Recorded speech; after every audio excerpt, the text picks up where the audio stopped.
The story begins at a sea, where a drifting boat is discovered by a passing vessel. Inside, the parents have died, but a young boy is still alive. Among the passengers is Sarah Hargrave, who decides to take the child into her care. The sailors hold a brief prayer, then gently release the bodies into the ocean. Not long after, the ship's surgeon warns the captain that the crew has cholera. Meanwhile, Tierney suggests to the captain that they leave Sarah and her 2 children adrift to save them from the outbreak. Later, the captain breaks the news to Sarah. At first, she protests, but when she finds out they have cholera, her tone shifts. Adrift at sea, Kearney begins to show his true colors as he becomes more annoyed by the needs of the children. Frustrated, Kearney reaches for the young boy, but a quick-thinking Sarah beats him in the head with a stick. Sarah throws Kearney into the ocean. Later, Richard, Lily, and Sarah stay adrift at sea when suddenly, a strong wave brings them ashore. Traumatized by the events, Sarah breaks down into tears. Soon, she does what she can to provide for the children's needs. Later, Sarah finds a stream of water and some fruits, but suddenly, a strong rain pours on them. The next day, the 3 find shelter so they aren't exposed to the weather. Fortunately, the 3 find a cabin near the shore. Richard runs to it, calling his mother. Sarah realizes that this is the beach where Richard came from. She comforts Richard, who's still looking for his mother. Later, Sarah hunts for food. She beats the devil out of Nemo, then they have dinner. The next day, Sarah teaches Richard how to eat with proper table manners. Because, he's kind of Tarzan right now. A few years later, the 2 are now all grown up. Later, Sarah bathes the 2 as they question their body parts. Sarah explains to them the birds and the bees. Richard interrupts and likens it to when he and Lily saw 2 iguanas porking. Lily feels underwhelmed by the information. Later, Richard and Lily go out to hunt for fish. Suddenly, their boat becomes loose and releases from its anchor. It drifts far from the 2. Meanwhile, a shark circles them. Back at the shore, Sarah frantically looks for the 2. Richard comes up with a plan to distract the shark with a fish while they swim away back to shore. The 2 manage to reach the boat just before the shark reaches them. Back at shore, Sarah scolds the kids. The next day, a downpour pokes a hole through the cabin's roof. Sarah goes up to fix it. Later, Sarah becomes terribly sick and explains to the kids that she might die. Soon, she teaches them how to bury her and what to say on her grave. Sarah cries, but the children don't seem to understand what's happening, or they're just terrible actors. Later, Sarah dies and the 2 bury her. A few years later, Richard is now a young man, and Lily is a young woman. Richard watches Lily from afar, probably remembering the iguanas. The 2 talk about Easter egg hunting, something that they do every year. Although seeing the tradition as pointless at first, Lily gives in when Richard convinces her that their mother would want them to carry on the tradition. While painting the eggs, Richard suggests they give the winner a prize. Lily agrees to this. Soon, the 2 compete against each other, looking for the colored eggs on the beach. Lily wins the competition and demands the prize. Richard dives into the ocean, gathers a clam, and gives the pearl to Lily. Lily adores the pearl Richard gave her. Meanwhile, he's staring at her creepily. Later, while Lily is checking herself out in the mirror, trying to see where the pearl looks best on her, Richard peeps at her. Later, Richard vents out his hormonal frustration onto the shark by quarreling with it. He challenges the shark to a race and wins against it. Richard tells this to Lily, however. She thinks it's silly that he's putting himself in unnecessary danger. Richard retorts this by saying that she's the silly one for touching herself while looking at the mirror. Embarrassed, Lily walks away, but Richard consoles her. Richard reminds her of Ring Around a Rosie, a game that they used to play when they were kids. The 2 dance around in circles, but then they fall down. They get way too close, and Lily distances herself. She asks to move her bed to a different part of the house. Richard agrees to this. Later, Lily panics as she realizes that she's bleeding. However, after remembering her mother's lessons, she calms herself down. Richard sees her running to clean herself in the nearby waterfall, so he runs to her. Recalling what their mother said, Lily tells Richard that she's become a full-grown woman. The next day, Lily asks for Richard's help to move her bed. However, she sees his morning wood and asks to see it, but Richard doesn't want to show his pages. Richard becomes agitated, clearly seeing that things are becoming different. Lily asks for guidance from Sarah's grave, but Richard interrupts her. He asserts he'll move to the island's north side, leaving Lily alone. As he travels to the other side of the island, he sees people's skeletons hanging in the trees. For someone who's lived his whole life on a deserted island, Richard's sense of danger is as sharp as a marble. Richard arrives at a camp when suddenly tribesmen arrive.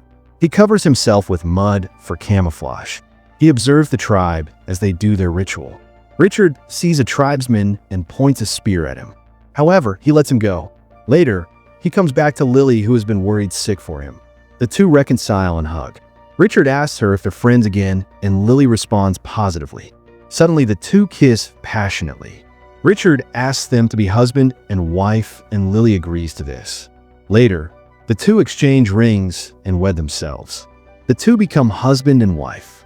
Later, the two see a visiting vessel, and they signal fire. Lily hesitates, however, thinking that they might be heathens, or at least that's what they call people different from them. Soon, a boat carrying 8 people breaks away from the ship and arrives at the shore. Lily sees that there's a woman. The two decide to meet with Captain Hilliard and his crew. Thanks to their mother's lessons, they come off as civilized. The captain gets his daughter, Sylvia, to meet with Richard and Lily. Sylvia seems to be enamored by Richard's good looks. Meanwhile, Quinlan, Captain Hilliard's right-hand man, eyes Lily. Later, in the evening, the crew eat dinner with Richard and Lily. Lily hands Quinlan a bowl of something, and so he smiles back at her, creepily. Later, Quinlan sees the pearl that Lily is wearing. Sylvia assumes that the two must be bored on the island, but Richard tells her they're never bored. He looks at Lily and smiles, still being in the honeymoon phase hum. The next morning, Captain Hilliard gives them clothes in exchange for feeding them dinner. He awkwardly leaves as he hands Lily the female garments. He asks Sylvia to explain everything to Lily.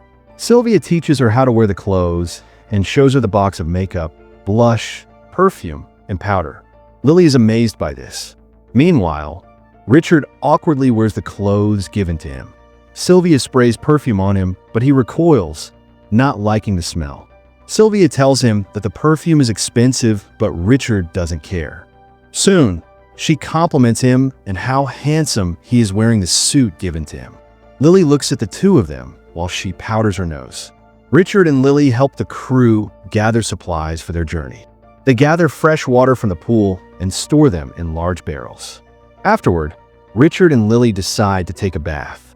Captain Hilliard awkwardly clears his throat as the two remove their clothes. Quinlan creepily watches Lily. Later, in the evening, Sylvia asks Richard if she's applied too much makeup, but Richard assures her that she's beautiful. Lily arrives to interrupt them. Sylvia tells them that she doesn't have anything to do and that she's bored. Lily suggests they count the stars. The two mention the stuff that they do when they're starting to feel bored, including mating. Sylvia catches this and asks if they mate often. Richard replies that they mate whenever they feel like it. Lily mentions that they dance sometimes and decides to show Sylvia how they do it. The two dance in circles and fall down in front of Sylvia. However, Sylvia thinks it is simple-minded and silly. She offers to teach them how to dance like a grown-up, but she takes Richard as her partner. She tells them that the dance is called Spanish polka. Lily sees something wrong with it, but doesn't say anything. Seeing that they're having a little too much fun, Lily becomes upset and confronts Richard about it later in the evening. She tells him that by looking at her, he is hurting her.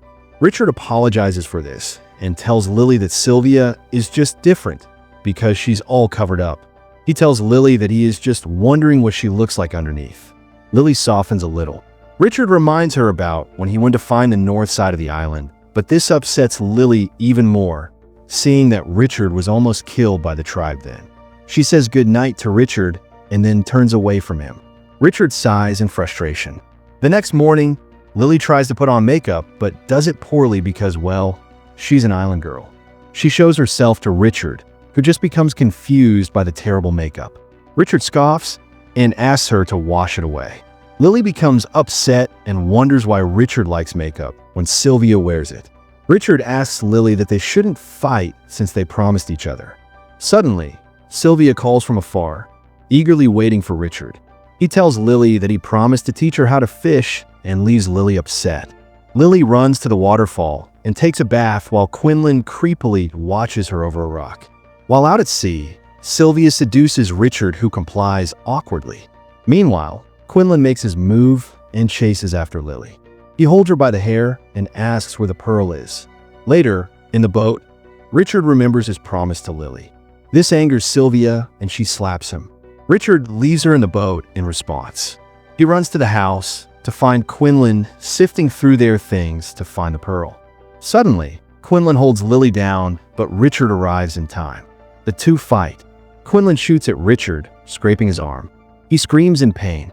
Captain Hilliard's crew arrives and interrupts, but seeing he's such a wuss, he couldn't stop Quinlan. Richard runs off into the open while Quinlan shoots at him and chases him. Quinlan stumbles and scrapes his face on some corals. He runs out of bullets and screams in frustration. Richard runs near to the shark and swims with it. In anger, Quinlan chases after him. Because of his swimming practice, Richard can get away from the shark, but Quinlan gets devoured. Richard's got that island boy strength. Richard returns to a distraught Lily. He comforts her and tells her that she's the most important thing in the world. Lily tells Richard that she's not going with the crew, but Richard can go with them if he wants. Lily tells Richard that she feels there's a baby inside her. Richard becomes ecstatic and changes his mind. He chooses to stay on the island with Lily. As the crew sail away, the two lovebirds stay on the island. In time, Lily gives birth, and together with their child, they build a new life, free, untouched, and far from the chaos of civilization. And so, in the heart of the Blue Lagoon, love, family, and innocence are reborn. If you enjoyed this recap, make sure to give a thumbs up, share your thoughts in the comments below, and don't forget to subscribe for more movie recaps like this. Thanks for watching.